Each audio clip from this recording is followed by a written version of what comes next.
শিয়ালের বাচ্চাগুলো দুধ খাচ্ছে আর কিভাবে খেলা করতেছে এটা আজকে আপনাদেরকে ড্রোন ক্যামেরা দিয়ে সরাসরি দেখাবো, দেখলে হয়তো বুঝতে পারবেন। ওকে, যার কারণে আমি ড্রোন ক্যামেরাটা উড়াইছি।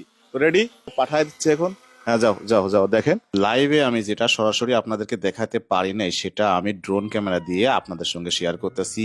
এত সুন্দর ভিডিও এর আগে কখনো দেখেছেন কিনা আমার জানা নেই। আমি সরাসরি আপনাদেরকে দেখাবো শিয়ালের বাচ্চাগুলো তার বাপ মায়ের সঙ্গে কিভাবে খেলা করছে। এইরকম ফুটেজ কখনো দেখেছেন কিনা আমি জানি না। ন্যাশনাল জিওগ্রাফিতে হয়তো এই ফুটেজগুলো দেখছেন, কিন্তু সচরাচর গ্রামগঞ্জের এইরকম ফুটেজ খুব কমই দেখছেন আমার জানা মতে। আসলে এই ভিডিওগুলো আমি দেই আপনাদেরকে একটু আনন্দ দেওয়ার জন্য, বিশেষ করে যারা বাচ্চারা আমার ভিডিওগুলো দেখে তাদেরকে দেখানোর জন্য এই ভিডিওগুলো দেই। কারণ বাচ্চারা কিন্তু সচরাচর কার্টুনের মাধ্যমে শিয়াল দেখে, কিন্তু রিয়েল এই শিয়াল মামাকে তারা খুব একটা দেখে না। তো আমার ভিডিওগুলো কেমন লাগে অবশ্যই জানাবেন। আর এটা আমাদের মাঠের মধ্যে তার মায়ের সঙ্গে গেল, এই দিকে তার বাবা কিন্তু এখানে বসে আছে। আবারও আপনাদেরকে দেখাচ্ছি, দেখেন বাচ্চাটা কত চালাক, মানে শিয়ালের থেকে শিয়ালের বাচ্চা সব থেকে বেশি চালাক। দেখেন ও কিভাবে দৌড় মারে, মানে আমার ড্রোন ক্যামেরা দেখে ও কি দেখেন দেখেন কিভাবে দৌড় দেয়, মানে তার বাপ মা থেকে শিয়ালের বাচ্চাটা সব থেকে বেশি চালাক।